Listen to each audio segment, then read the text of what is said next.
झालं.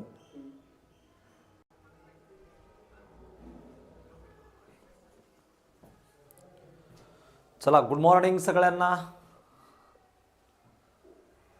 यस, आवाज येतोय का बघा, एकदा चेक करा. Very good morning. चला, आजचे प्रश्न आणखी खूप काही चांगले आहेत आणि खास आहेत. ठीक आहे, चला चलो, येतोय आवाज सगळ्यांना? फोकस लाव. Okay, yes. चला, आजचा आपल्याला पहिला प्रश्न घ्यायचा आहे.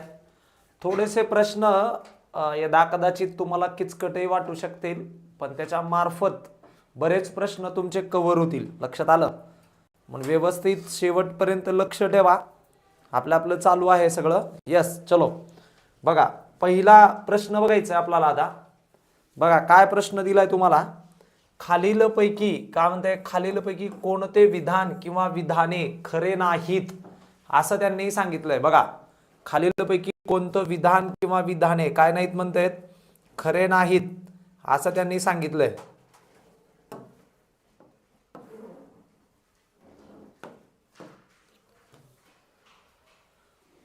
बघा काय म्हणताय, 5 सप्टेंबर 1918 रोजी विठ्ठलभाई पटेल, बघा विठ्ठलभाई पटेल यांनी मध्यवर्ती कायदेमंडळात आंतरजातीय विवाहाविषयक बिल मांडले.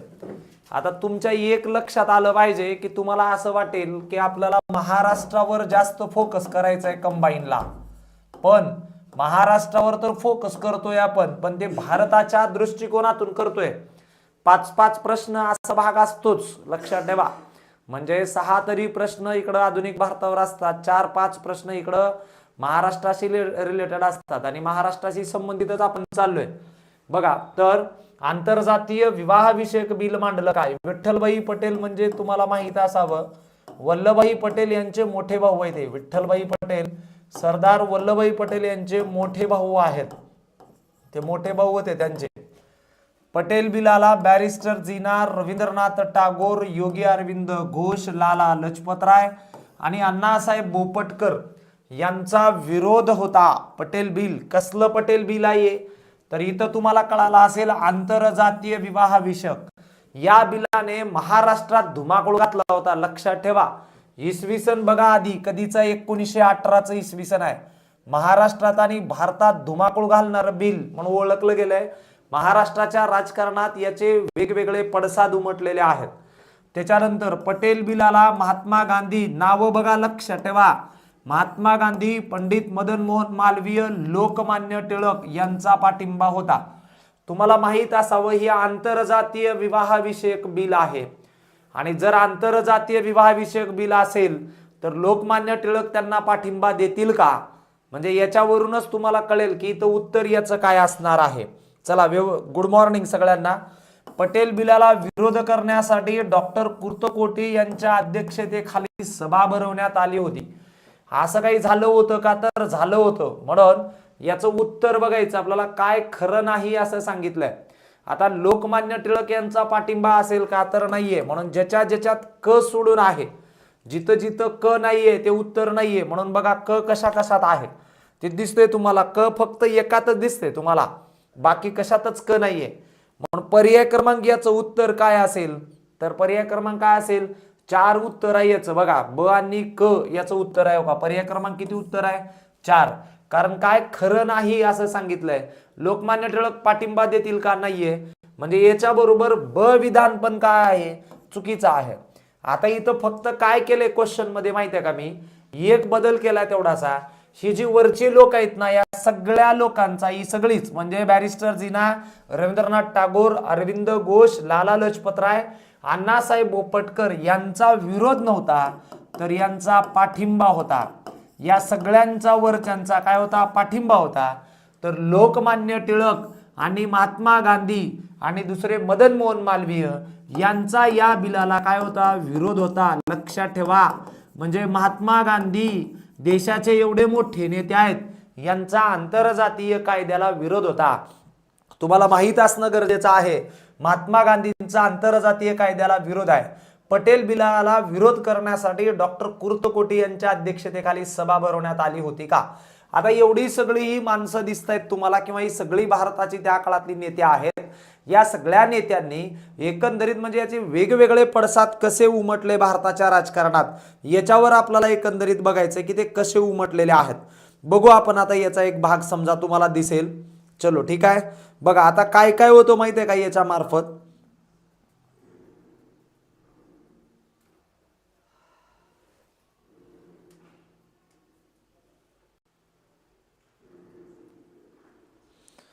बघा आता इकडे जाऊ आपण. इथं हे जी सगळी लोक आता तुम्हाला गट कसे दिसतील बघा.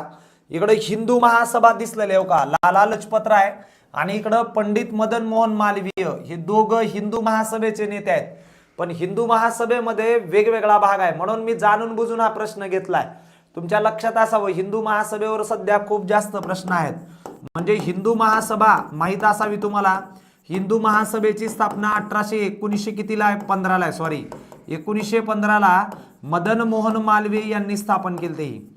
मदन मोहन मालवीय यांनी ही सभा स्थापन केली आहे. आणि याच्या अध्यक्षपदावर पहिले जे अध्यक्ष आहेत बघा, याचे जे अध्यक्ष म्हणतो ना आपण, हे पहिले जे अध्यक्ष आहेत ते पंडित मदन मोहन मालवीयच होते. पंडित मदन मोहन मालवीय हे याचे पहिले अध्यक्ष आहेत. कळालं. पहिले अध्यक्ष जे आहेत कोण आहेत, पंडित मदन मोहन मालवीय आहेत.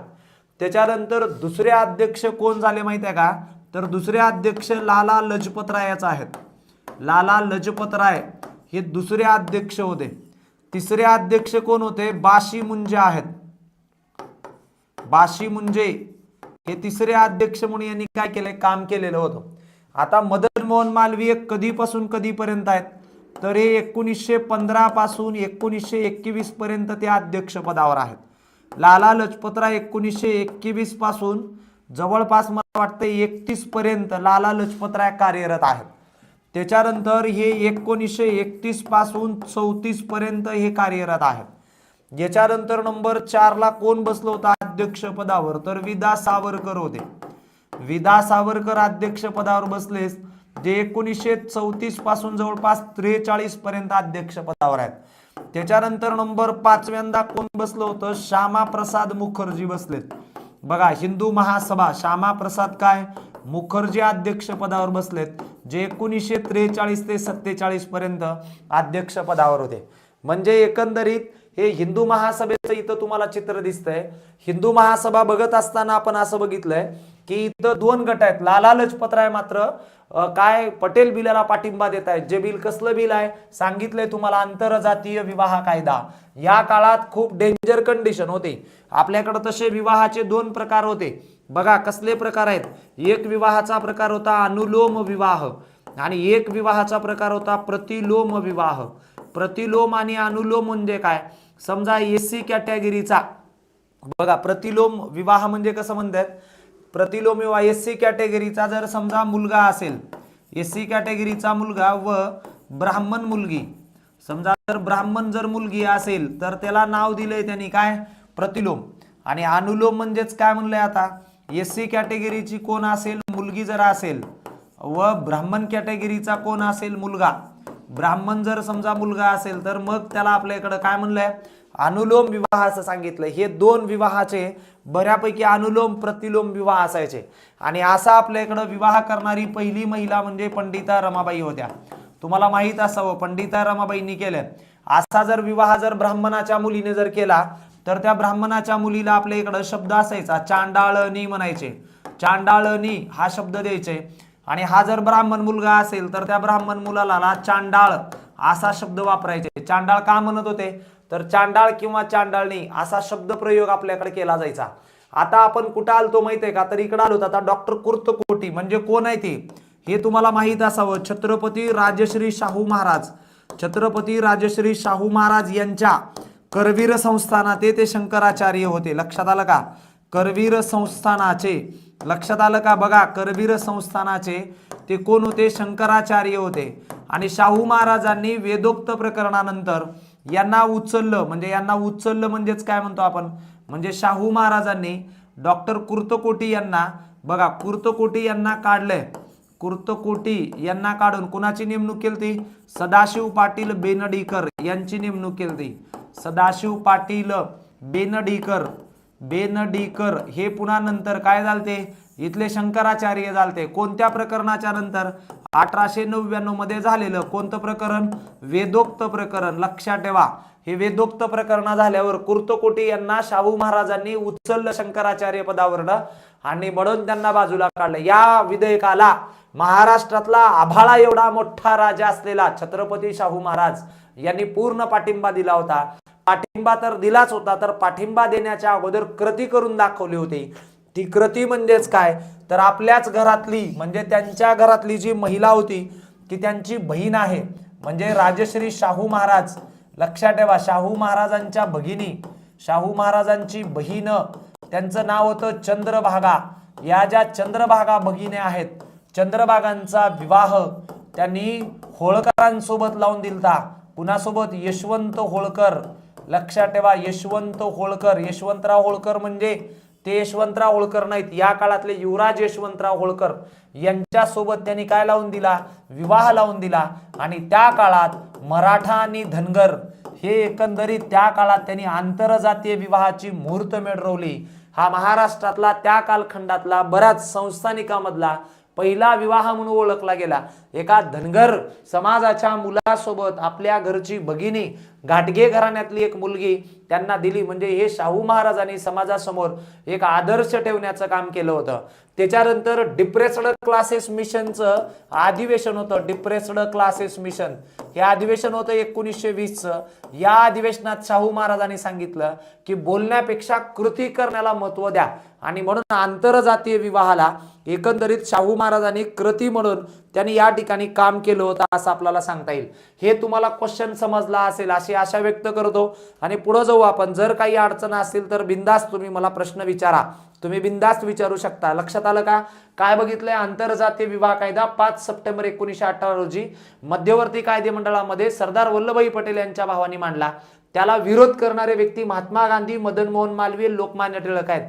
तर पाठिंबा देणारे लोक कोण आहेत? बॅरिस्टर जिना आहेत, रवींद्रनाथ टागोर आहेत, अरविंद घोष आहेत, लाला लजपत राय आहेत, अण्णासाहेब भोपटकर आहेत, जे आपल्या इकडं कुठल्या तरी सत्याग्रहात बघितला, पण त्यांना बहुतेक मला वाटतंय मुळशी सत्याग्रहामध्ये ते बहुतेक सहभागी असावे. अण्णासाहेब का आप्पासाहेब भोपटकर आहेत. आणि कुर्तकोटी यांच्या अध्यक्षतेखाली याला सभा भरवण्यात आली का? तर यस, अगदी बरोबर आहे. चला पुढचा क्वेश्चन जायचं आपल्याला. 1881चा फॅक्टरी ऍक्ट पास झाल्यानंतर कोणत्या वर्तमानपत्राने फॅक्टरी ऍक्टच्या बाजूने सकारात्मक मत दिलं होतं?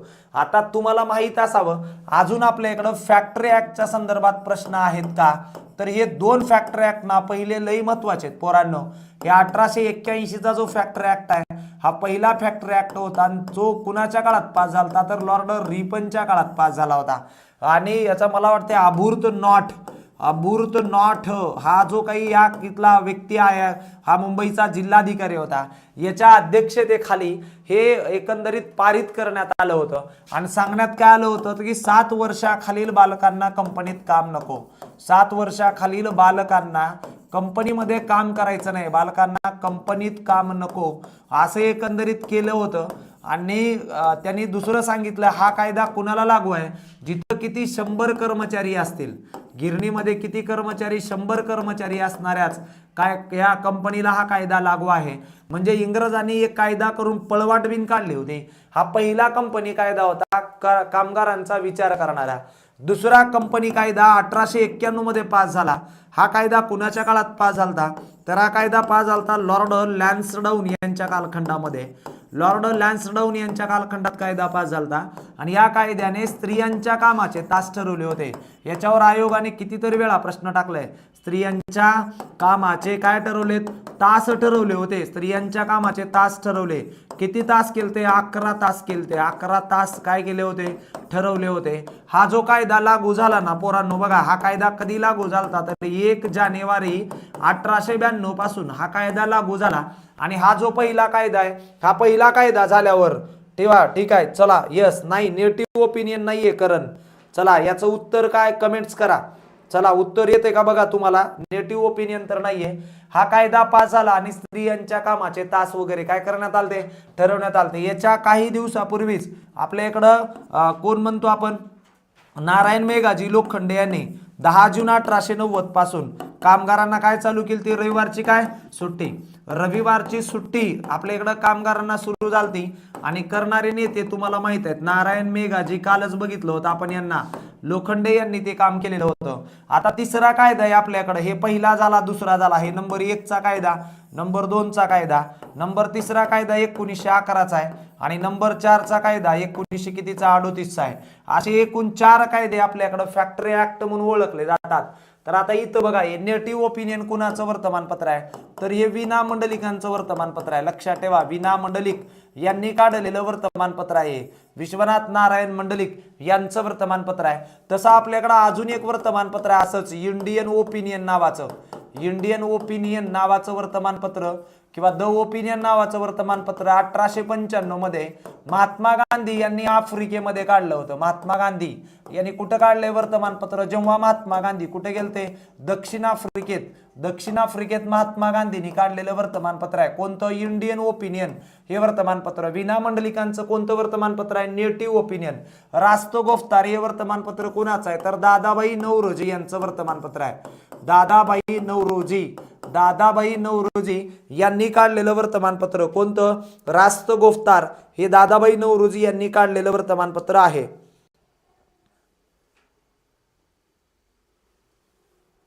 त्याच्यानंतर दुसरं जे आपण बघलो जामे जमशेद वर्तमानपत्र आहे, हे कुणाचं आहे तर शेरनाज इंजिनियर. बघा, शेरनाज इंजिनियर यांचं हे वर्तमानपत्र आहे, शेरनाज इंजिनियर यांचं वर्तमानपत्र आहे. आता तुम्हाला तर माहितच आहे इंदू प्रकाश कुणाचा आहे, तर इंदू प्रकाश आहे विष्णू शास्त्री पंडित यांचं. इंदू प्रकाश कुणाचं, विष्णू शास्त्री पंडित यांचं वर्तमानपत्र आहे, जे प्रार्थना समाजाचं विचारपीठ आहे. राष्ट्रीय काँग्रेसचे बरेच काम यांनी याच्यातून केलेत. या वर्तमानपत्राच्या 2 आवृत्ती निघत होत्या. मराठी यांनी कोणती आवृत्ती होती, इंग्रजी. या आवृत्तीचं, मराठी आवृत्तीचं संपादन ते स्वतः करायचे, विष्णू शास्त्री पंडित स्वतः हे करायचे आणि इंग्रजी आवृत्ती सांभाळायचे कोण, न्यायमूर्ती रानडे. दुसरा अजून आयोगाचा प्रश्न आहे, या वर्तमानपत्राच्या संपादकीय विभागात कोण कोण काम करत होतं. या वर्तमानपत्राच्या संपादकीय विभागात न्यायमूर्ती चांदावारकर होते, बरं का, न्यायमूर्ती चांदावारकर होते. त्याच्यानंतर दुसरं मामा परमानंद पण यांनी पण याच्यामध्ये संपादक म्हणून काम केले. बघा, न्यायमूर्ती चांदावारकर, मामा परमानंद संपादक विभागात काम किंवा संपादक म्हणून काम केलंय. बघा, संपादकीय विभागात काम करणारे व्यक्ती कोण कोण आहेत, न्यायमूर्ती चांदावारकर आणि कोण, मामा परमानंद. या लोकांनी इथं संपादकीय विभागात काम केलंय. आणि सकारात्मक बाजू फक्त कोण मांडली होती, तर इंदू प्रकाशनी मांडले. बाकी या तिघांनी पण नकारात्मक मत मांडलं होतं फॅक्टरी ऍक्टच्या बाजूने. फॅक्टरी ऍक्ट हा पास झाला, पण या ऍक्ट मध्ये फक्त कुणाचं हित झालं होतं माहितीये का, चला, रास्तगोफ्तार नाहीये, दादाबाई नौरोजी, रास्तगोफ्तार आहे करंदे, यस. दिव्या नाहीये, उत्तर नाहीये ते, तर याचं उत्तर आहे पर्याय क्रमांक 4. सकारात्मक मत कोणी मांडलेलं होतं, तर मांडणारा एकमेव वर्तमानपत्र आहे इंदू प्रकाश. दादाबाई नौरोजींचा अजून एक वर्तमानपत्र आहे बघा, कोणता आहे, व्हॉइस ऑफ इंडिया. लक्षात ठेवा, हे प्रश्न महत्वाचा आहे. दादाबाई नौरोजींचा अजून एक वर्तमानपत्र आहे, त्याचं नाव काय, व्हॉइस ऑफ इंडिया. हे दादाबाई नौरोजीने काढलेलं वर्तमानपत्र आहेत. चलो यस, चला पुढे जाऊ आपण. आता पुढचा क्वेश्चन घेऊ. चला, मराठा जातीसाठी स्वतंत्र मतदारसंघाची मागणी करणे म्हणजे मूळ रोगापेक्षा इलाज भयंकर असे महर्षी विठ्ठलरामजी शिंदे यांच्यासोबत आणखी कोणाला वाटत होतं. म्हणजे त्यांनी काय सांगितलं बघा, मूळ रोगापेक्षा इलाज भयंकर असं महर्षी विठ्ठलरामजी शिंदे यांच्या बरोबर अजून कोणाला वाटत होते. आता आपल्या इकडे एक गोष्ट तुमच्या लक्षात आले पाहिजे, मराठा जातीसाठी स्वतंत्र मतदारसंघ. आता हे का बरं प्रश्न जाणून बुजून घेतला माहितीये का, सध्या महाराष्ट्रामध्ये मराठा आरक्षणाचा मुद्दा खूप गाजलेला होता आणि यदा कदाचित मग ते क्वेश्चन तसा येऊ शकतंय. आणि मग ह्याच्या आधी स्वातंत्र्याच्या अगोदर जसं आपल्या इकडं दलितांनी स्वतंत्र मतदारसंघ मागितले, मुस्लिमांनी स्वतंत्र मतदारसंघ मागितले, तसं मराठा समाजासाठी देखील कुणी मतदारसंघ मागितलं होतं का, याच्यासाठी हा क्वेश्चन तुमच्या समोर ठेवलाय, बस बाकी काही नाहीये. म्हणजे सध्या आपल्या इकडचा महाराष्ट्रातला ज्वलंत मुद्दा, ह्या महाराष्ट्रातील ज्वलंत घटक म्हणून घेतलाय आता सध्या हा, लक्षात आलं का? तुम्हाला माहित असावं सध्याही आपल्याकडे 2024 आणि 2025 मध्ये महाराष्ट्रातील ज्वलंत घटक म्हणून मराठा आरक्षणाच्या संदर्भातला भाग होता, म्हणून याला घेतलंय. तसं झालतं का? तर आपल्याकडे काय झालं, 1917 मध्ये एक घोषणा झालती, त्या घोषणेचं नाव आहे ऑगस्ट घोषणा. लक्षात ठेवा, कोणती घोषणा होती? ऑगस्ट घोषणा. आणि ऑगस्ट घोषणा करणारा व्यक्ती कोण होता? या काळातला भारत मंत्री. काय त्याचं नाव? मॉन्टेग्यू. मॉन्टेग्यूने ऑगस्ट घोषणा केली आणि अनेक बऱ्याच लोकांना मग आता वेगवेगळी स्वप्न पडत होते. आणि इथे ह्यानं सांगितलं होतं की आम्ही जबाबदार राज्य पद्धती देऊ. बघा काय करू? जबाबदार राज्य पद्धती. बघा काय म्हणलंय ना, जबाबदार राज्य पद्धती देऊ किंवा जबाबदार राज्य पद्धती बहाल करू. याच्यासाठी त्यांनी ऑगस्ट घोषणा केली होती. आणि जी ऑगस्ट घोषणा केली आहे, या ऑगस्ट घोषणेचे परिणाम काय झाले बरं का? ही जी ऑगस्ट घोषणा केली त्या ऑगस्ट घोषणेचे परिणाम, म्हणूनच आपल्या इकडे 1919चा जो मॉन्टेग्यू चेम्सफोर्ड कायदा आहे बघा, मॉन्टेग्यू चेम्सफोर्ड कायदा, या मॉन्टेग्यू चेम्सफोर्ड कायद्यानुसार भारतामध्ये केंद्रीय निवडणुका लागल्या. लक्षात ठेवा, भारतात केंद्रीय निवडणुका काय झाल्या? लागल्या. कधी लागल्या केंद्रीय निवडणुका? तर त्या निवडणुका लागल्या होत्या 1923 ला. आणि भारतामध्ये प्रांतिक निवडणुका लागल्यात, हे लक्षात ठेवायचे तुम्हाला. भारतात प्रांतिक निवडणुका कधी 1937 ला लागल्या होत्या, 1937 ला. आणि कायदा 1935चा होता? 35चा. कायदा 1935चा. म्हणजे लक्षात आलं पाहिजे तुमच्या की कायदा कितीचा होता? कायदा 1935चा. कायदा 35चा, प्रांतिक निवडणुका 37च्या, केंद्रीय निवडणुका 1923चा. आणि ह्याचा कायदा जो होता तो कायदा होता 1919चा. म्हणजे असा भाग आपल्याला सांगता येईल. तर आता तुमच्या लक्षात आलं असेल की मराठा मतदारसंघासाठी सगळ्यात अग्रेसर किंवा सगळ्यात पुढे होऊन काम करणारे व्यक्ती जर कोण होते तर ते व्यक्ती होते भास्करराव जाधव. म्हणून ज्याच्यात भास्करराव जाधव आहेत ते उत्तर नाहीये, बाकीचे उत्तर आहेत. भास्करराव जाधव काही इथं आहेत, भास्करराव जाधव इथं आहेत. आता याला आपण कॅन्सल करू समजा अला, कारण दोन्ही बी अ ब क झाले. म्हणजे काय होतं, त्याच्यात एकातला भाग होईल. बघा भास्करराव जाधव दोघात आहेत, म्हणजे 3 मध्ये आणि किती मध्ये? 4 मध्ये. तर याचं उत्तर आहे अ ब क. पर्याय क्रमांक 1 उत्तर देऊ आपण. अ ब क याचं उत्तर आहे. त्र्यंबक हरी आवटे, काशीनाथ जाधव, नारायण गुंजाळ. म्हणजे तुम्हाला माहिती असावं महर्षी विठ्ठलरामजी शिंदे हे स्वतः मराठा आहेत. लक्षात असू द्या, मराठा होते महर्षी विठ्ठलरामजी शिंदे, पण यांनी स्वतंत्र मराठा मतदारसंघाला विरोध केलाय. बघा, मराठा असून मराठा स्वतंत्र मतदारसंघाला काय केला? यांनी विरोध केला. स्वतंत्र मतदारसंघाला विरोध केला होता महर्षी विठ्ठलरामजी शिंदे. भास्करराव जाधव कोण आहेत तुम्हाला माहित आहे का? भास्करराव जाधवांच्या संदर्भात काय काय सांगितलं जातंय? भास्करराव जाधवांना कोल्हापूरचे दुसरे शिल्पकार म्हणतात. लक्षात ठेवा, कोल्हापूरचे काय? दुसरे शिल्पकार म्हणून यांची ओळख आहे. कोल्हापूरचे दुसरे शिल्पकार. शाहू महाराजांचे अतिशय विश्वासू होते. शाहू महाराजांचे सगळ्यात विश्वासू व्यक्ती, शाहू महाराजांचे अत्यंत विश्वासू व्यक्ती म्हणून काम केले यांनी. तिथं वेगवेगळे काम केलेत त्यांनी. कोल्हापूरमध्ये महसूल अधिकारी म्हणून काम केलंय. त्याच्यानंतर कधी कधी काय म्हणतो आपण, न्यायाधीश म्हणून त्यांनी काम केले तिथं. बघा, न्यायाधीश म्हणून काम केलंय.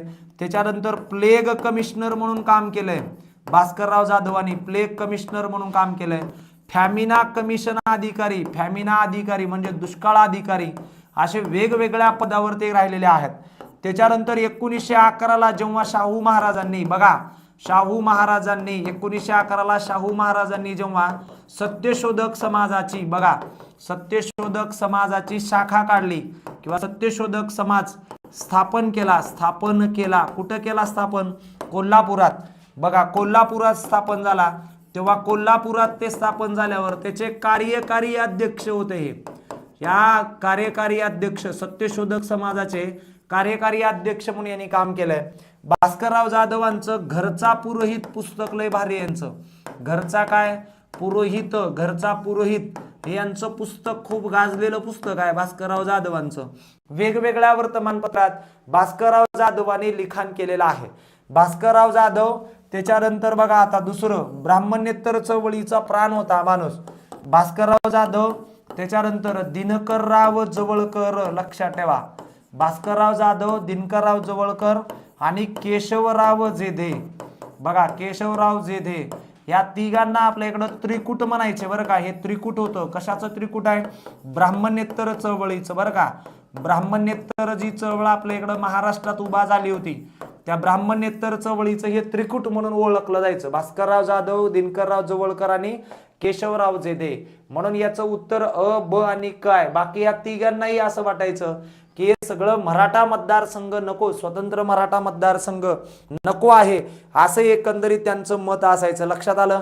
चला बघा पुढचा क्वेश्चन घेऊ आपण आता. नंबर 4 कडे जायचं आहे. इंग्रजांनी 1894 मध्ये भारतीय लष्करात दलितांची भरती बंद केल्याने गोपाळ बाबा वलंगकर यांनी डॅश डॅश यांच्या मदतीने इंग्रज सरकारकडे अर्ज पाठवला. आता तुमच्या एक गोष्ट लक्षात आली पाहिजे की आता गोपाळ बाबा वलंगकर म्हणजे कोण? तर गोपाळ बाबा वलंगकर यांचं काय काम होतं? बघा गोपाळ बाबा वलंगकर म्हणलं की आपल्याकडे एक दोन गोष्टी लक्षात येतात. त्यांनी इंग्रजांकडे अर्ज पाठवला होता. दलितांची भरती इंग्रजांनी बंद केली. आता कधी बंद केली एवढा हे कालखंड बघा 1894 मध्ये. आता काय झालं होतं माहितीये का? आपल्या इकडे आलतात गव्हर्नर बघा कोण होता? Lord Curzon. लॉर्ड कर्झनच्या काळात नाही त्याच्या आधीच 1 वर्षाने बंद झाली. पण लॉर्ड कर्झन आलता 1899 ते 1905 हा एक. त्याच्यानंतर या कालखंडामध्ये एक लष्कर सेनापती म्हणून काम करत होता. लष्कर सेनापती त्याचं नाव होतं लॉर्ड किचनेर. हा जो किचनेर आहे ना, किचनेरला काय वाटायचं? किचनेरचं असं मत होतं लष्करामध्ये दलित नको. बघा लष्करात दलित नको असं मत कुणाचं होतं? हा किचनेर म्हणायचा. लष्करामध्ये दलित नको हा लष्कर सेनापती किचनेर आहे. लक्षात आलं? याच्या डोक्यात असं होतं की काय म्हणायचा तो? लष्करामध्ये दलित नको. आणि म्हणून गोपाळ बाबा वलंगकर यांनी डॅश डॅश यांच्या मदतीने एकंदरीत अर्ज केला. चला उत्तर आलं का? चला यस. पर्याय क्रमांक 3 बरोबर आहे. ज्यांनी ज्यांनी पर्याय क्रमांक समीक्षा चला नंबर 3 चं उत्तर दिले बरोबर आहे तुमचं. न्यायमूर्ती रानडे हे उत्तर बरोबर आहे का? तर अगदी बरोबर आहे. आता विचार करा डॉक्टर बाबासाहेब आंबेडकर तेव्हा नव्हतेच नाव. डॉक्टर बाबासाहेब आंबेडकरांचा जन्म झाला 1891 ला. मग बाबासाहेब कसा अर्ज करतील? सोपं गणित आहे ना. मग आता त्याच्यानंतर इथं शाहू महाराज शासनाकडे कशाला अर्ज करणार आहेत? ते काही वकील बॅरिस्टर वगैरे काही नव्हते. आणि मग याही काळात शाहू महाराजांचं असं काही तेवढंसं म्हणावं तेवढंसं योगदान नव्हतं. शाहू महाराज नेटकेच त्या कालखंडामध्ये पुढे येत होते, राजकारणात येत होते किंवा प्रशासनात त्यांनी पदग्रहण वगैरे केलेलं त्या काळापासून त्यांचं सुरू होतं. कालच बघितलंय शाहू महाराजांनी सर्व जाती धर्मासाठी 1896 ला पहिलं वसतिगृह चालू केलं. 1894 ला शाहू महाराजांची सुरुवात झाली होती. गोपाळकृष्ण गोखले मग ह्या दोघांपैकी एक असेल. पण शासनाकडे झगडून किंवा भांडण करणारा व्यक्ती कोण आहे? तर न्यायमूर्ती रानडे आहेत. त्याच्यानंतर आता दुसरं आपल्याला काय बघायचंय? गोपाळ बाबा वलंगकर कोण आहेत बघू आपण आता. येऊ का बघा गोपाळ बाबा वलंगकर. आता बघा यांच्यावर भरपूरदा प्रश्न आहेत पोरांनो. गोपाळ बाबा वलंगकर यांच्या संदर्भात काय बघू आपण. बघा आता हे डॉक्टर बाबासाहेब आंबेडकर यांच्या पूर्वीचे दलित सुधारक म्हणून यांची ओळख आहे. हे लष्करातून हवालदार म्हणून निवृत्त झाले. बघा काय होते? लष्करातून हवालदार म्हणून निवृत्त झाले. लष्करात होते हे पण हवालदार म्हणून काय झाले? निवृत्त झाले.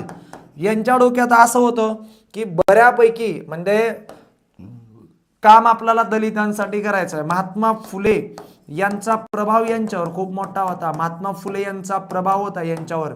महात्मा फुलेंच्या सत्यशोधक समाजात काही काम केलेलं दिसलं नाहीये. पण त्यांनी एकंदरीत काय होतं की बऱ्यापैकी काही अडी अडचणी ज्या होत्या त्या सत्यशोधक समाजाच्या मार्फत सोडवण्याचा प्रयत्न करायचे. 1894 मध्ये यांनी मुंबई प्रांताच्या मुख्य लष्कर अधिकाऱ्याला एक विनंती पत्र पाठवलं होतं आणि महार समाजाच्या व्यथा मांडण्याचं काम यांनी केलं होतं. त्याच्यानंतर बघा पुढे दुसरं सांगितलं यांचं एक पुस्तक आहे जे सगळ्यांनाच माहित आहे तुम्हाला ग्रंथ. ते ग्रंथ म्हणजे कोणता? यांचा विटाळ विध्वंसन. बघा विटाळ विध्वंसन नावाचा यांचा ग्रंथ आहे. त्याच्यानंतर यांनी एक संघटना पण काढली होती. ती संघटना म्हणजे कोणती? अनार्य. आर्याच्या विरोधात असलेला भाग अनार्य दोष परिहार.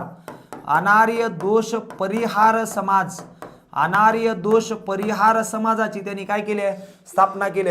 आणि दुसरं सगळ्यात महत्वाचं दलितामधले पहिले बघा दलितामधील पहिले वार्ताहर म्हणून यांची ओळख आहे. दलितामधील पहिले वार्ताहर म्हणून यांची काय होती ओळख आहे, दलितांमधले पहिले वार्ताहर म्हणून यांची काय ओळख आहे असं आपल्याला सांगता येईल.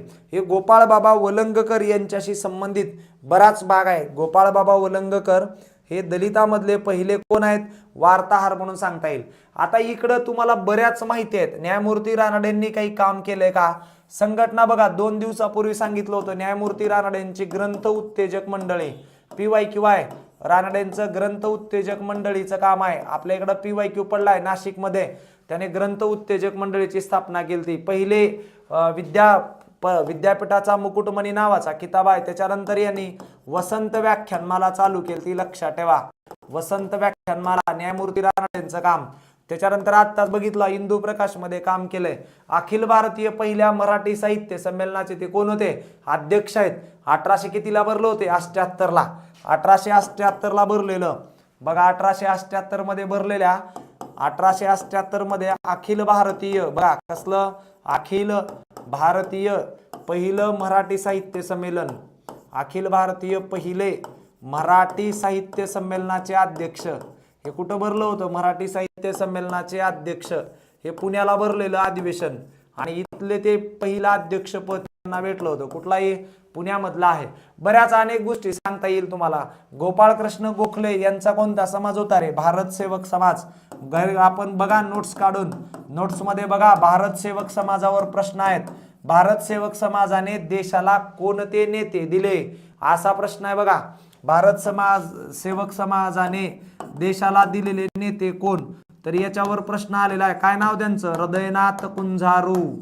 बघा हे देशाला दिलेले नेते हृदयनाथ कुंजारू. त्याच्यानंतर दुसरं श्रीनिवास शास्त्री. श्रीनिवास शास्त्री हे दिलेले व्यक्ती आहेत. काकासाहेब लिमये. काकासाहेब लिमये हे असे काही लोक होती ज्यांनी देशाला काय दिलेले ती नेते दिलेले होते.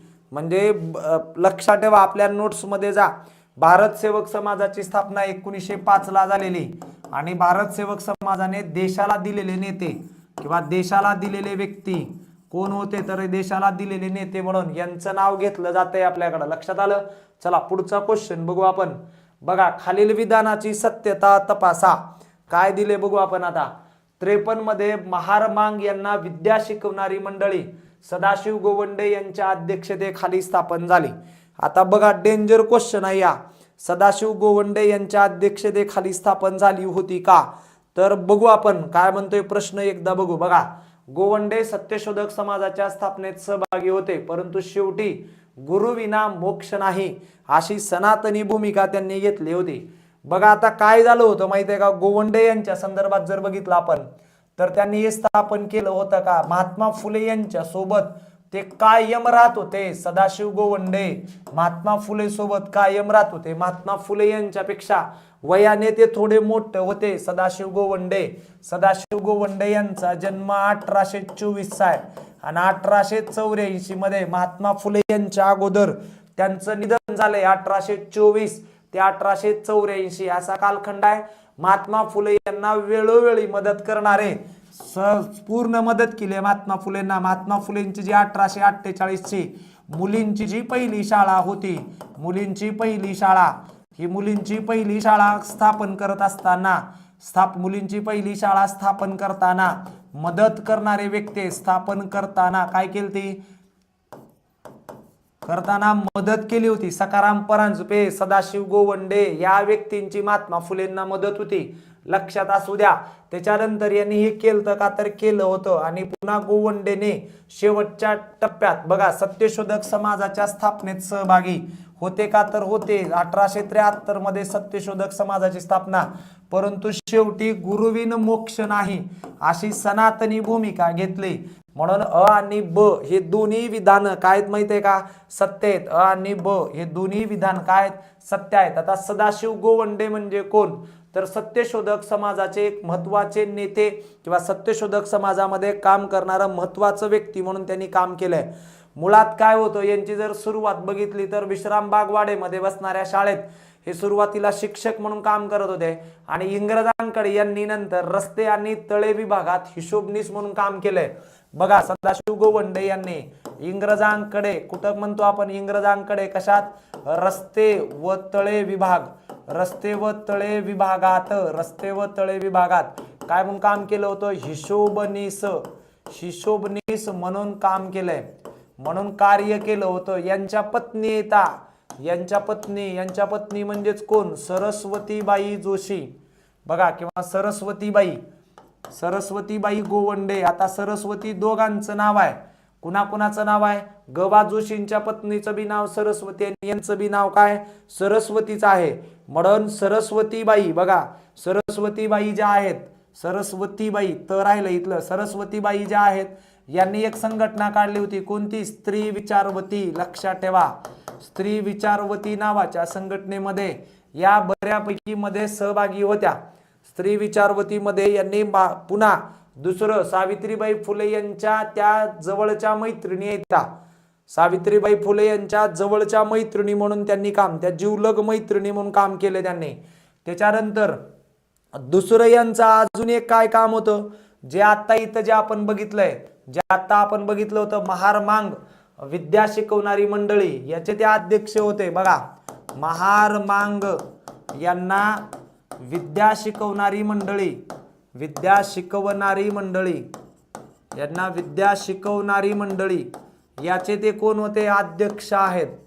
स्वारी रे पोरांनो, बघा हे सरस्वतीबाई जोशी जे आहेत ना, त्या सरस्वतीबाई जोशी या गवा जोशींच्या पत्नी, त्यांची संघटना होती स्त्री विचारवती. लक्षात आलं का?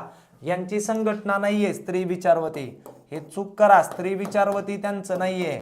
हे स्त्री विचारवती कुणाचं होतं? सरस्वतीबाई. कोणत्या पण ह्या सरस्वतीबाई कुणाच्या मैत्रिणी आहेत? तर सावित्रीबाईंच्या. एवढंच लक्षात ठेवा, सावित्रीबाईंच्या मैत्रिणी आहेत. लक्षात आलं? बघा याचे जे अध्यक्ष आहेत ते कोण होते? सदाशिव गोवंडे आहेत. याचे अध्यक्ष सदाशिव गोवंडे. आणि याचे जे सचिव होते, याचे जे सचिव म्हणून काम केले ते कोण काम केले? तर मोरो विठ्ठल. बघा कोण काम केले? मोरो विठ्ठल वाळवेकर, मोरो विठ्ठल वाळवेकर म्हणून यांचं सचिव म्हणून काम केलंय. याच्यातली विद्यार्थिनी कोण होती?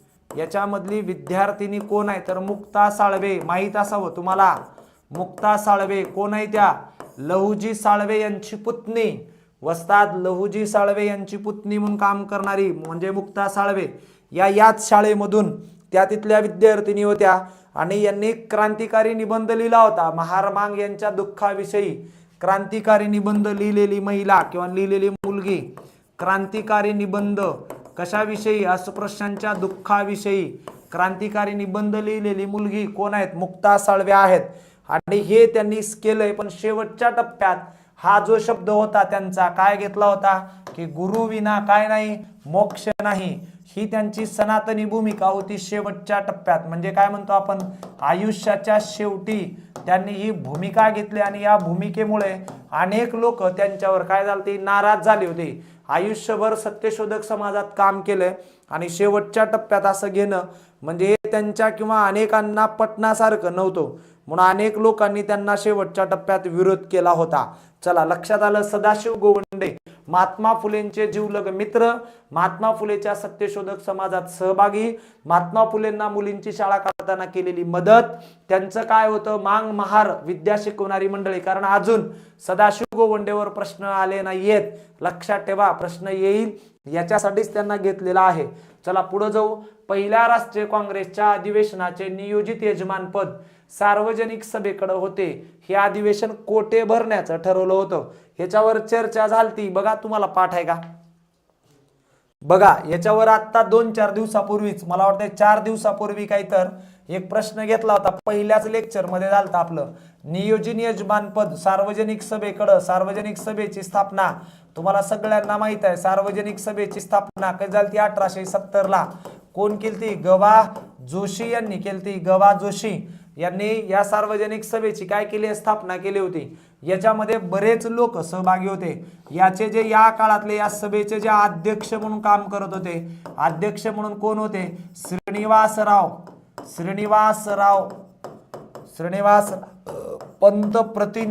पंतप्रतिनिधी यांना त्यांनी अध्यक्ष म्हणून काय केलं? या सभेचे अध्यक्ष म्हणून केलं होतं. या सभेचा उद्देश काय होता? पर्वती संस्थानातला भ्रष्टाचार बाहेर काढायचा आहे. पर्वती संस्थान किंवा पर्वती मंदिरातील पर्वती संस्थानातला काय बाहेर काढायचा आहे? भ्रष्टाचार. पर्वती संस्थान म्हणता येईल किंवा पर्वती संस्थानात कोणतं काय म्हणू आपण? मंदिर. भ्रष्टाचार बाहेर काढण्यासाठी ग.वा. जोशींनी केलेली ही संघटना होती. आणि याचं उत्तर तुम्ही काय दिलंय? 1870 बरोबर आहे. पर्याय क्रमांक 1 अगदी बरोबर आहे. नंबर 1 चं उत्तर आहे हिराबाग, हे उत्तर बरोबर आहे. विश्रामबाग वाडा हे तुम्हाला माहित आहे का? विश्रामबाग वाडा म्हणजे कुठं होता? शनिवार वाड्याची मागील बाजू. शनिवार वाड्याची मागील बाजू. शनिवार वाड्याच्या मागील बाजूला हे आहे. आणि इथं इंग्रजांचं दप्तर असायचं सगळं. इंग्रजांचे सर्व गुप्त दस्तावेज या बागेत होते किंवा इथं होते, या बागेत होते. याला आग लावली होती. याला आग लावली होती.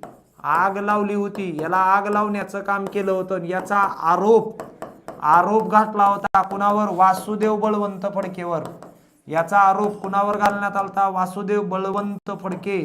वासुदेव बळवंत फडके यांच्यावर याचा आरोप लावला. पण वास्तविक ही आग बघा, वास्तविक कोण लावलं होतं? वास्तविक आग कोण लावली? वास्तविक आग कोण लावली होती? तर ही आग लावली होती कृष्णाजी रानडे. लक्षात ठेवा, आग कोण लावली होती? कृष्णाजी रानडे यांनी ही आग लावली होती. कृष्णाजी रानडे म्हणजे कोण? कृष्णाजी रानडे यांचं वर्तमानपत्र कोणतं? ज्ञानदर्शन. लक्षात आलं का? ज्ञानदर्शन यांचं वृत्तपत्र आहे कृष्णाजी रानडे.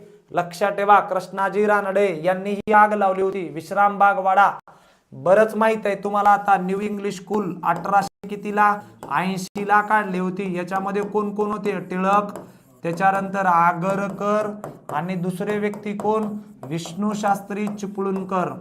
विष्णू शास्त्री काय? चिपळूणकर. चिपळूणकर गेले नंतर 82 ला त्यांचं निधन आहे. आणि पुन्हा मग काय झालं आपल्याकडं? डेक्कन एज्युकेशन सोसायटी वगैरे ज्या आहेत याच्यामध्ये पुन्हा हे दोघच आहेत. या न्यू इंग्लिश स्कूलची स्तुती कोण केली होती? न्यू इंग्लिश स्कूलची स्तुती केली होती. कोण केली होती स्तुती करणारा व्यक्ती कोण होता? William Hunter. लक्षात आहे का? William Hunter. स्तुती करणारा व्यक्ती स्तुती केली होती. कोण स्तुती केली ती? William Hunter. हंटर म्हणजे कळतंय का? 1882 मध्ये कोणतं कमिशन होतं?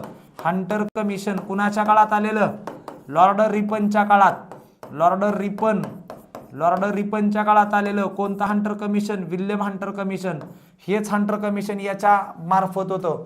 या विल्यम हंटरने न्यू इंग्लिश स्कूलची काय केली होती? स्तुती केली होती की हे स्कूल आता सध्या खूप चांगलं आहे. बरोबर आहे. ज्ञानदर्शन ज्ञानप्रकाश आहे का? उषा यस, काही हरकत नाही.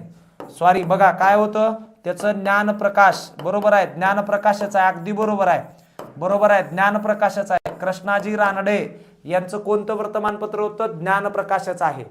ज्ञानप्रकाश त्यांचं वर्तमानपत्र आहे. चलो बघा, ठीक आहे. शिक्षणाच्या संदर्भात, यस, शिक्षणाच्या संदर्भात आहे ते. चला पुढे जाऊ. पुढचा क्वेश्चन घेऊ आपण. अयोग्य जोडी ओळखा सांगितलं. हिल्बर्ट बिल, त्याच्यानंतर लॉर्ड रिपन. बरोबर आहे का? तर यस, बरोबर आहे. हिल्बर्ट बिल लॉर्ड रिपनच्या संदर्भात आहे का? आहे. हिल्बर्ट बिल कधी होता? 1800 कितीला आलतं? 83 ला. कशाच्या संदर्भात आहे?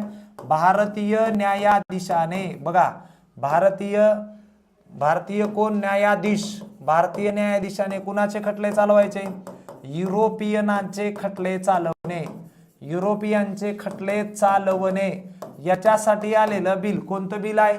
Ilbert bill. आता Grand Trunk Road William Bentinck आहे का? आहे. आता आपल्याकडं ग्रँड ट्रँक रोड हा रस्ता कुठून कुठपर्यंत आहे? हा रस्ता दिल्ली ते कुठपर्यंत जोडतो? आता कलकत्ता. दिल्ली ते कलकत्ता जाणारा रस्ता हा, ज्याला आपल्याकडं आता आपण NH फर्स्ट म्हणत होतो, पण आता बदललंय. तर आता हे जे रस्ता आहे, तर मुळात हा कसा रस्ता होता? मुळात हा रस्ता कुठून कुठपर्यंत होता? तर कलकत्त्यापासून कुठपर्यंत होता? काबूल पर्यंत होता. कलकत्ता ते काबूल. मुळात हा रस्ता कलकत्ता ते काबूल आहे. जो रस्ता तोन तयार केलता? शेरशाह सुरी घराण्याचा संस्थापक. 1540 ते 1545 या कालखंडामध्ये ग्रँड ट्रँक रोड शेरशाह सुरीच्या कालखंडात तयार झालेला आहे. काँग्रेसची स्थापना लॉर्ड डफरीनच्या काळात झाली का? बरोबर आहे. काँग्रेसची स्थापना लॉर्ड डफरीनच्या काळात 1800 कितीला 85. मग 1857चा उठाव. उत्तर पर्याय क्रमांक किती आहे? 3 उत्तर आहे. लक्षात आलं 1857चा उठाव. म्हणून हे उत्तर नाहीयेत. तर याचं उत्तर काय? तर पर्याय क्रमांक किती उत्तर आहे? 3 उत्तर आहे. 1857चा उठाव. काय म्हणते? अयोग्य जोडी ओळखा. कुणाच्या काळात झालता? लॉर्ड कोण आहे? कॅनिंग. लॉर्ड कॅनिंगच्या काळात 1857चा उठाव झालता. आणि कॅनिंगच भारताचा पहिला कोण आहे? भारताचा पहिला कोण होता? व्हॉइसरॉय. भारताचा पहिला व्हॉइसरॉय लॉर्ड कॅनिंग. लक्षात ठेवा, लॉर्ड कॅनिंग भारताचा काय? पहिला व्हॉइसरॉय आहे. भारताचा पहिला व्हॉइसरॉय.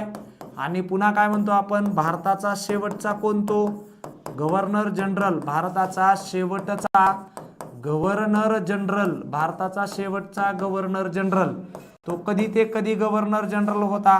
तर तो 1856 ते 1858 हा गव्हर्नर जनरल आहे. आणि इकडं 1858 ते 1862 हा कालखंड त्याचा व्हॉइसरॉय. लॉर्ड कॅनिंग 1856 ते 1862 या कालखंडामध्ये भारतात आलेला होता. तो पहिला व्हॉइसरॉय आणि शेवटचा गव्हर्नर जनरल. या दोन्ही गोष्टी सांगितल्यात. यस, बरोबर आहे. चला शिल्पा, चला पुढचा भाग घ्यायचा आहे आपल्याला. बघा, खालील विधाने वाचून योग्य. चले जाव चळवळीत इंग्रजांनी संत तुकडोजी महाराज यांना अटक केली होती. नारायणसिंह नाना पाटील सत्यशोधक चळवळीतले नेते असून ते माळकरी व वारकरी नेते होते किंवा वारकरी संप्रदायातून होते. आता 42 आणि कुठाव माहित आहे का आपण? चले जाव चळवळीत इंग्रजांनी संत तुकडोजी महाराज. संत तुकडोजी महाराजांनी कुठून काम केलं? नागपूर. नागपूर म्हणजेच आपण कुठं आलो? विदर्भ. लक्षात ठेवा, विदर्भातून काम केलं. तर याच काळात आपल्या इकडं खानदेशातून कोण काम करत होतं? महाराष्ट्रातली चळवळ आहे. खानदेशामधून कोण?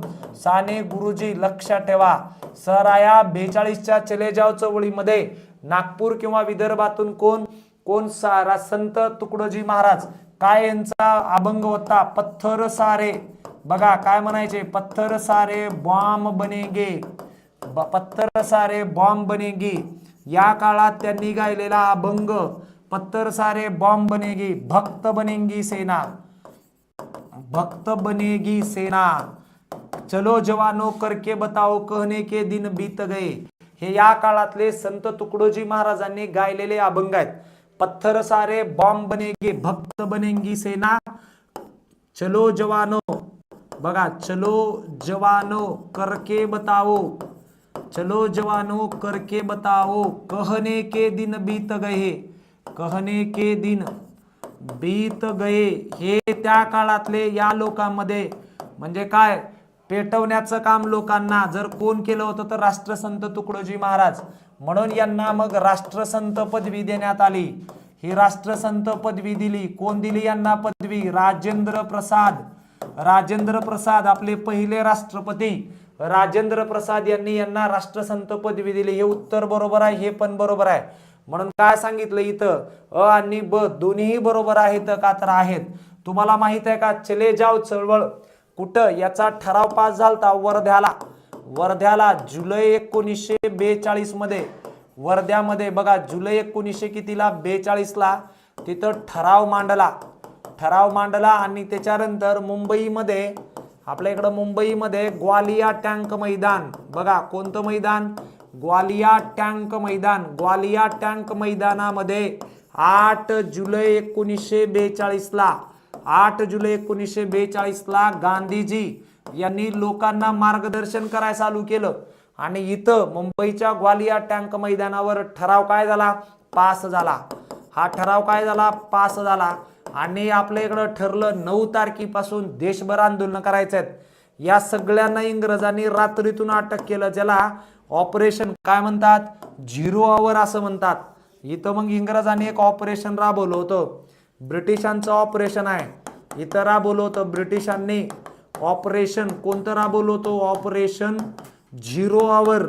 संध्याकाळी रात्री संध्याकाळी 12 वाजता इथं ब्रिटिशांनी ऑपरेशन 0 आवर राबवलं होतं. हे लक्षात ठेवा.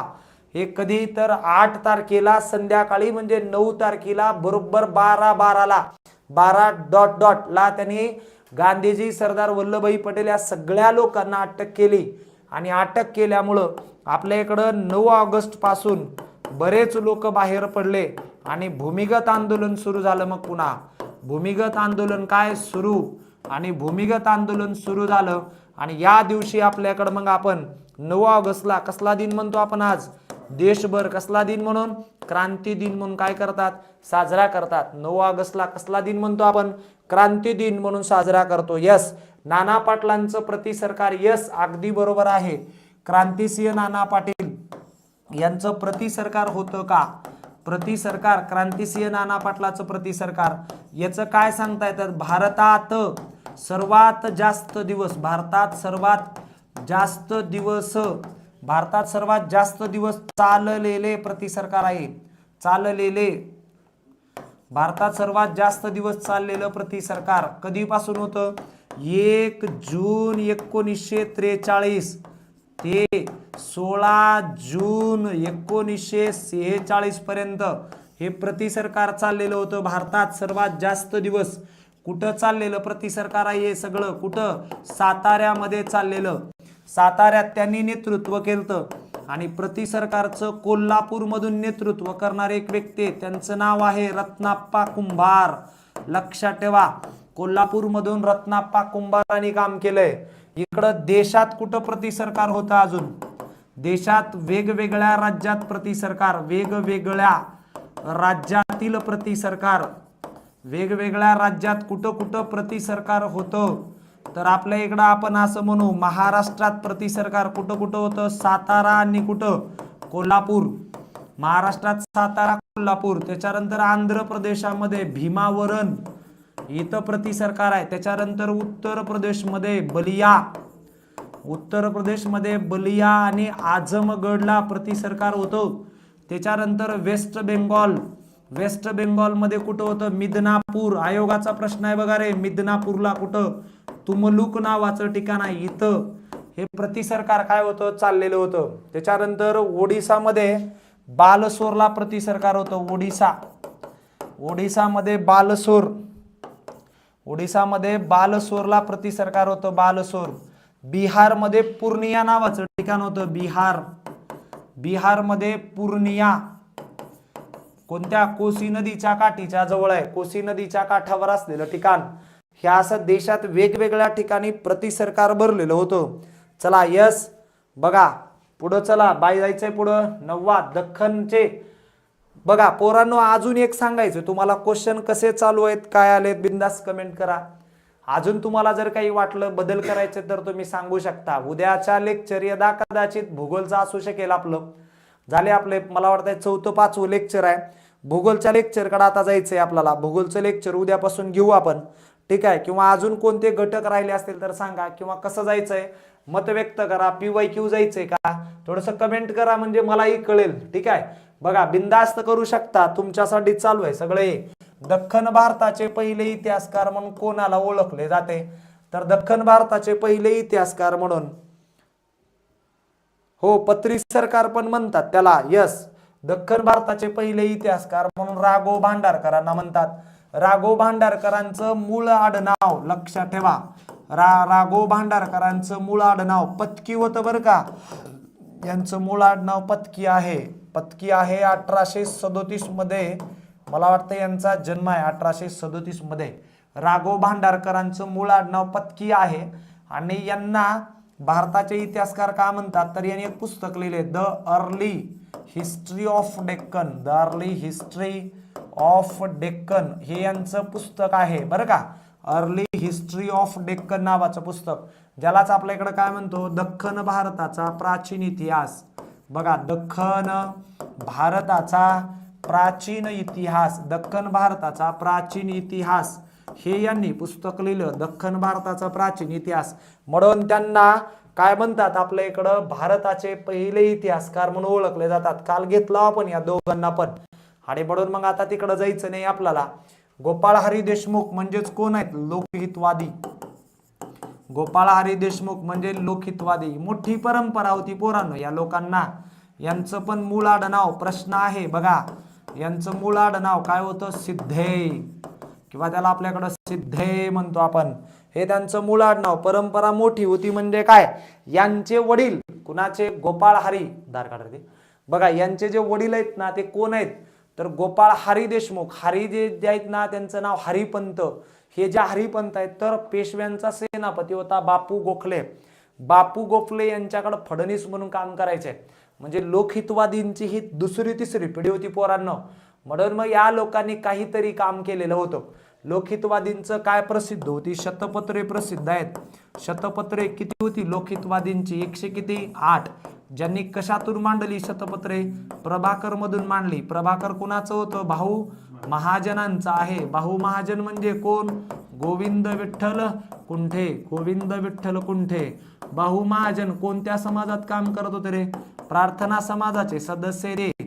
लक्षात ठेवा प्रार्थना समाजाचे सदस्य भाऊ महाजनांनी प्रार्थना समाजामध्ये काम केलेलं आहे. भाऊ महाजन. चला शतपत्र त्यांची किती होती 100 किती 8. पुन्हा ही शतपत्र मांडली डॉक्टर बाबासाहेब आंबेडकरांनी. बघा डॉक्टर बाबासाहेब आंबेडकरांनी ही शतपत्र पुन्हा प्रकाशित केली. आंबेडकरांनी पुनर्प्रकाशित केलं. बघा पुनर्प्रकाशित. आणि हे पुनर्प्रकाशित कुठे केलं त्यांनी त्यांच्या कोणत्या वर्तमानपत्रातून मूकनायक याच्यातून. या शतपत्रामध्ये कशाचे विचार मांडले होते त्यांनी स्त्री समानतेचे विचार. स्त्री समानतेचे विचार मांडण्याचं काम त्यांनी केलेलं होतं. लोकहितवादींचे ग्रंथ आहेत पोरांनो माहित आहे का तुम्हाला. यांच्या ग्रंथामध्ये बऱ्यापैकी माहित असावं तुम्हाला काय लक्ष्मी ज्ञान. लक्ष्मी कुठं चालली विलायतेला चालली. त्याच्यानंतर लंकेचा इतिहास हे यांचे गाजलेले ग्रंथ आहेत. लंकेचा इतिहास पानिपतची लढाई. पानिपतची लढाई हे यांचे गाजलेले काय पुस्तक आहेत ग्रंथ आहेत त्यांचे. त्याच्यानंतर यांचं एक वर्तमानपत्र बी होतं. यांचं स्वतःचं एक वृत्तपत्र आहे हितेच्छू. काय नाव त्याचं हितेच्छू. हे त्यांचं वर्तमानपत्र आहे. गुजराती अँड गुजरातीज हे बी पुस्तक आहे त्यांचं. गुजराती अँड गुजरातीज हे पण त्यांचं काय पुस्तक आहे. हे कुणाचे ग्रंथ आहेत सगळे लोकहितवादींच्या आहेत. यस. चला शेवटचा क्वेश्चन. बॉम्बे प्रेसिडेन्शियल असोसिएशन संस्था स्थापन करण्यास पुढीलपैकी कोणत्या नेत्यांचं योगदान नाही.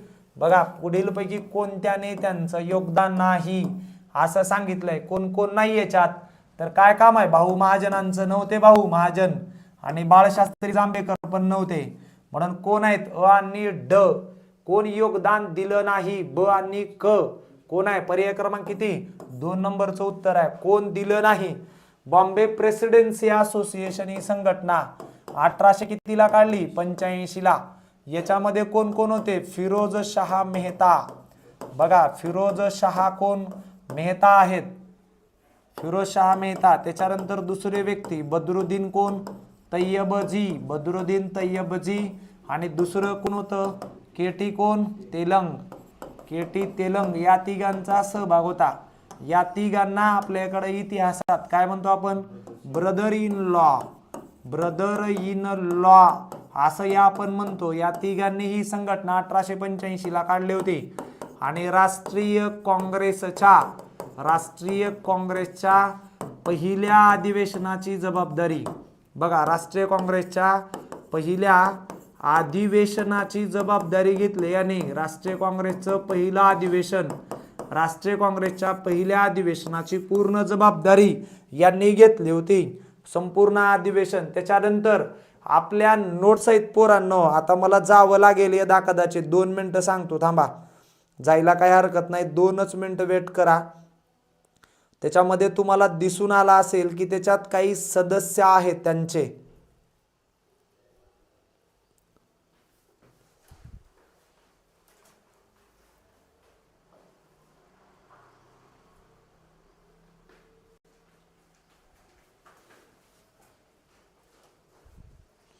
बॉम्बे प्रेसिडेन्सी असोसिएशनचे सदस्य बघा हे नोंद करून घ्या. बॉम्बे प्रेसिडेन्सी असोसिएशनचे सदस्य कोण कोण होते दिनेश शाह वाच्छा. लक्षात ठेवा दिनेश शाह वाच्छा. त्याच्यानंतर मोहम्मद अली रोघे हे सदस्य आहेत. मोहम्मद अली रोघे. एफ.एन. पटेल हे त्यांचे सदस्य आहेत. त्याच्यानंतर आर.एन. खोत. आर्यन खोत, त्याच्यानंतर सोराबजी शापूरजी बंगाली, सोराबजी शापूरजी बेंगाली, हे याचे कोण होते? सगळे हे सदस्य आहेत. कुणाचे सदस्य आहेत? या संघटनेचे, बॉम्बे प्रेसिडेन्सी असोसिएशनचे काय ते? हे बॉम्बे प्रेसिडेन्सी असोसिएशनचे सदस्य आहेत. लक्षात ठेवा, राष्ट्रीय काँग्रेसच्या पहिल्या अधिवेशनाची पूर्ण जबाबदारी यांनी घेतली होती. कमेंट करा, सांगितलं होतं तुम्हाला मी. उद्या काय घ्यायचंय, कशाच्या संदर्भात काही असेल तर सूचना करा, आपण जाऊ.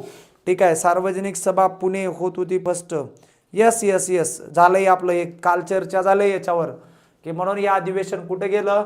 मुंबईला अधिवेशन गेलेलं होतं. ठीक आहे. चला, कॉलर यामुळं. बाकी उद्या भेटू. लेक्चर कसं वाटलंय काय ते सांगत चला. पुन्हा काही सूचना असेल तर देत चला. पुढं कशाचं घ्यायचंय का? समाज सुधारकाची सिरीज लवकरच सुरू करणार आहे. ठीक आहे. चला, भेटू उद्या सकाळी बरोबर 8:15 वाजता. चलो. नाही, उद्या संडे आहे. उद्या संडे आहे म्हणून लेक्चर नाहीये. मंडेला बरोबर आपण स्टार्ट करू. ठीक आहे. चलो, भेटू. धन्यवाद.